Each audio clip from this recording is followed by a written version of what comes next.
ഇമ്മാ യബ്ലുഗന്ന ഇൻദകൽ കിബറ അഹദുഹുമാ ഔ കിലാഹുമാ فلا تقل لهما اف ولا تنهرهما وقل لهما قولا كريما واخفض لهما جناح الذل من الرحمة وقل رب ارحمهما كما ربياني صغيرا. മാതാപിതാക്കൾക്ക് നന്മ ചെയ്യണം, അത് നമുക്കൊക്കെ അറിയാവുന്ന കാര്യമാണ്. പക്ഷേ അവിടെ അല്ലാഹു സുബ്ഹാനഹു വ തആല പ്രത്യേകം ഉപയോഗിച്ചൊരു വേർഡ് ഇമ്മാ യബ്ലുഗന്ന ഇൻദകൽ കിബറ, നിന്റെ അടുക്കൽ വെച്ച് അവർ വാർദ്ധക്യത്തിലെത്തിയാൽ.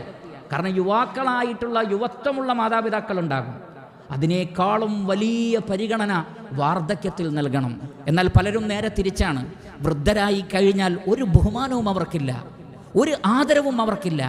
അവരുടെ അടുത്ത് പോയി ഇരിക്കാൻ അവർ സമയം കണ്ടെത്തുന്നില്ല, അവരുടെ വാക്കുകൾ അവർ ചെവിക്കൊള്ളുന്നേയില്ല. ഒരു വിഷയം വന്നാൽ, ഒരു മുഷാവറ വന്നാൽ അവരോട് അഭിപ്രായം ചോദിക്കുന്നേയില്ല.